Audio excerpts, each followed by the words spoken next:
Chapter 17. The Cake Sabotage. Mr. Torrance lived in a modest, semi-detached house, the positioning of which couldn't have been more ideal for what the ARC members had planned. His home was part of a suburban cul-de-sac that had been built at the foot of a slope. The approach to the cul-de-sac was a long, snaking street which had been dug into the hill, with housing on one side and a tiered wall with a small stretch of trees and bushes on the other. Sitting on the wall under the shade of a silver birch, Trevor, David and Becky had the perfect vantage point to see both the front and rear of Mr. Torrance's home. Just beyond the bushes and further up the slope of the hill, a thin pathway lay parallel to the street and gave residents access directly to their back gardens. When Chris, Amy and Brutus arrived, Trevor would make his way up this pathway, from which point he should have a clear view into Mr. Torrance's kitchen window. The three children felt quite inconspicuous as they sat waiting under the tree. It was common for local children to be playing in this area, and certainly for as long as the binoculars and walkie-talkies remained in Trevor's bag, they didn't feel like they were drawing any unwanted attention. The others should be here any minute, said Trevor, looking at his watch. I'm going to take a quick wander to the path so I can check that Mr. Torrance is at home. Trevor unzipped his rucksack and grabbed the binoculars. He scrambled past the bushes and, when he reached the path, looked around cautiously to make sure he wasn't being watched. When he was sure he was in the clear, he looked through the binoculars towards Mr. Torrance's kitchen. The finger of his English teacher craning over his kitchen table, shoveling forkfuls of egg and chips into his mouth, was unmistakable. Trevor was reassured by the fact that he could see flour, eggs and sugar and butter on the kitchen counter. The baking would be happening soon, but it hadn't started yet.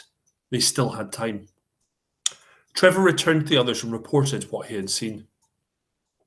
10 minutes later, right on cue, a sweaty, out-of-breath Chris arrived with Amy and Brutus in tow. Poor Chris had had a rough time of it that evening, having had to rush around half of Elmswood before the meet-up. Regardless, there was no time for him to even get a moment's rest, as Trevor immediately got to his feet the second they arrived, grabbing his walkie-talkie and binoculars and heading to the pathway. This time when Trevor looked through the binoculars, he saw that his teacher was no longer sat eating, but was instead hunched over a mixing bowl, furiously stirring his ingredients. The tiny window of time the children had was now open. They had to get moving straight away. Brisket, shrew, fall out, Trevor barked urgently into the walkie-talkie. David, who had the other walkie-talkie held to his ear, gave Chris the nod, who, along with Amy and Brutus, immediately started making his way down the street towards Mr. Torrance's front door. Arthur, Rubik's, make your way to the back gate and wait for my signal, said Trevor, before putting the walkie-talkie back into his pocket and making his way back to the silver birch.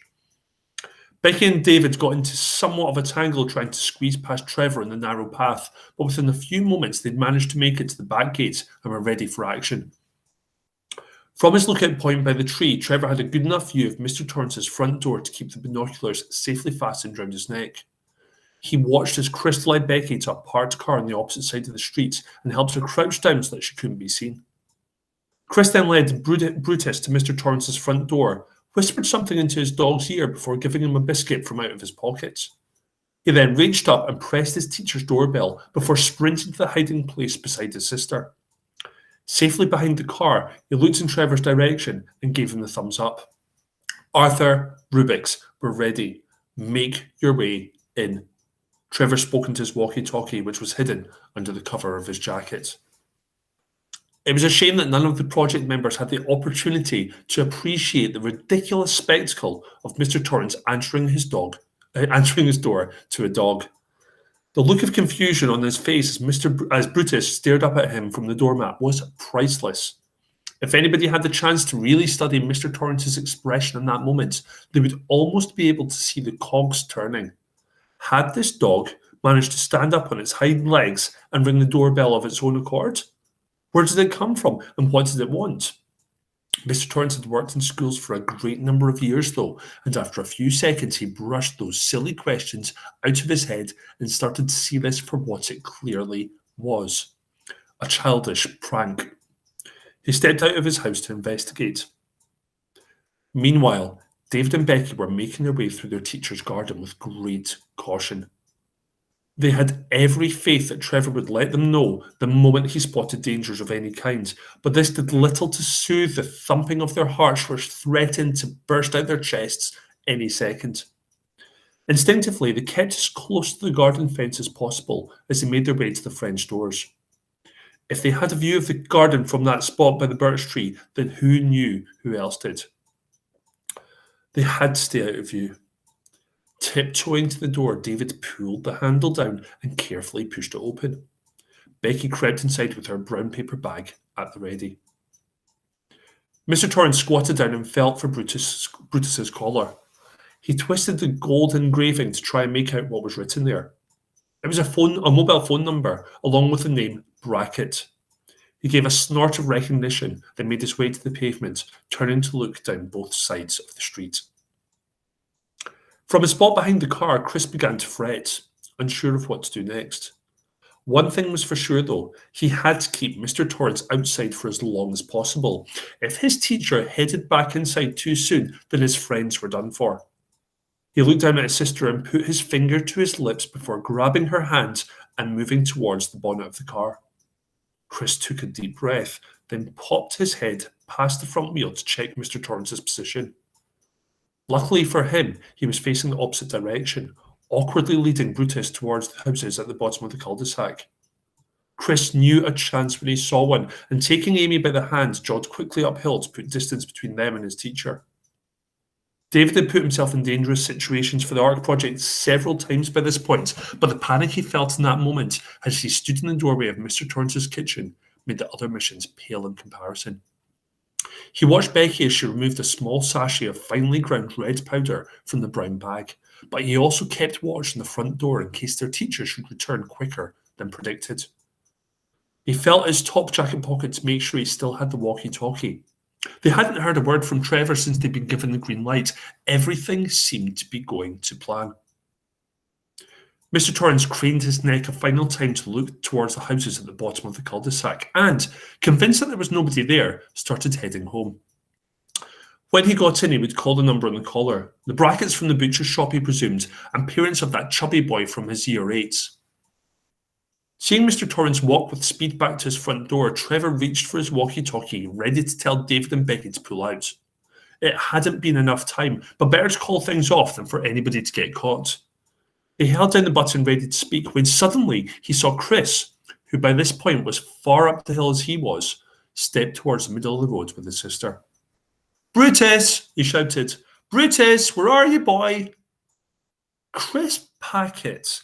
"Well now, there's a surprise," bellowed Mr. Torrance at his pupil.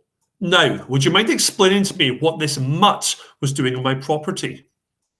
"I'm sorry, sir, really I am. It's just I was looking after my sister here. She'd fallen down, you see."